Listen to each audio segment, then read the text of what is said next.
இந்த உலக வாழ்க்கை. இங்க யாராவது கற்பனை பண்ணி இதுக்கு மேல் பிரச்சனை இல்லைன்னு நினைச்சிங்கண்டா நீங்க ஏமாந்துட்டீங்க.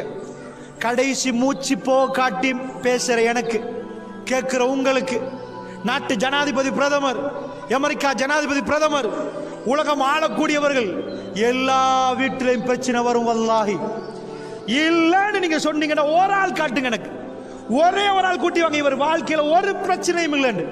வல்லாஹி அது வராது. கடல்கள் அலை எப்படி அழியுமோ, ஓயாத அலைகள் அடிச்சுட்டே இருக்குமோ, பிரச்சனைகள் ஓயாது. இப்பதான் ஒரு பிரச்சனைக்கு முகம் கொடுத்துட்டு அல்ஹம்துலில்லாஹ் புள்ளி ஆஸ்பத்திரியில இருந்து கொண்டு வந்து வீட்டுல வச்சிருப்பீங்க. அடுத்த பிரச்சனை கதவை தட்டும். என்ன கதவை தட்டும்? மனைவி மௌத்தாகிட்டானு.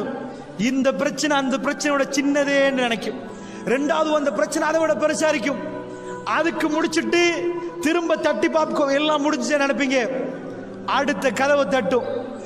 அடுத்த பிரச்சனை என்னப்பான்னு பார்த்தா பொருளாதாரம் இடிஞ்சு உளுந்து கொடிகட்டி பறந்த கோடீஸ்வரர் பேமெண்ட்டுக்கு இறங்கி இருப்பார்.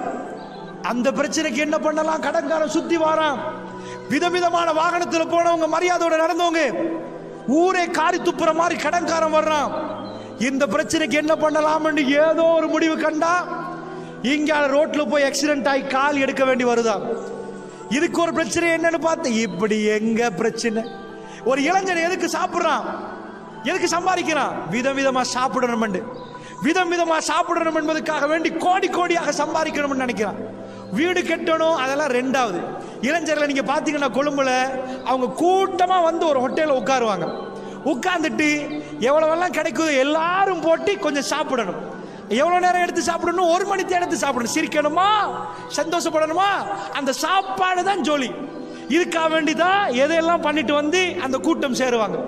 கொஞ்சம் புள்ள குட்டின்னு வரப்போக்கல பிள்ளைகளுக்காக யோசிச்சு ரெண்டாவது கட்டம் ஊடு கட்டுறதெல்லாம் பார்ப்பாங்க. நான் கேட்கிறேன், சாப்பிட்றதுக்காக வேண்டிதான் ஒருத்தன் பணம் சம்பாதிச்சான், அதான் மெயின். அதுக்கப்புறம் தான் வீடு வாசல். அல்லாஹ் என்ன பண்ணிட்டான் தெரியுமா? சாப்பிடவா, அவன்கிட்ட பிடுங்கி இவன்கிட்ட பிடுங்கியா, சரி சாப்பிடு. பெரிய பெரிய பார்ட்டிகளுக்கு எல்லாம் போனா, பெரிய ஃபங்க்ஷனுக்கு போனா பெரும் பகுதியானவங்க சாப்பிடவே மாட்டாங்க. டீயை கொடுத்தா கேட்பாங்க, சீனி போட்டா இருக்குது, உப்பா போட்டு தருவான். டீல சீனி போடாம சீனி போட்டான்னு கேட்பாங்க, வேணாண்டுவாங்க. எதை போட்டா டேஸ்ட் வருமோ அண்டா கணக்கில் ஆக்கிட்டீங்க. உப்பு கொஞ்சம் போட்டாதான் அது சாப்பாடு இருக்கு, இல்லாட்டி சப்புண்டு ஆகிடும். உலகத்தில் ஆக நம்பவன் கோக்கியை கொண்டு வந்து ஆக்குறீங்க. அவர் உப்பு போடலன்னு வைங்க, உலகத்துல எல்லா மிளகா எல்லாத்தையும் போட்டாரு, உப்பு மட்டும் இல்லைன்னு வைங்க, சாப்பாடு ஏறாது. என்னாச்சு தெரியுமா? பெரிய பெரிய ஆட்கள்லாம்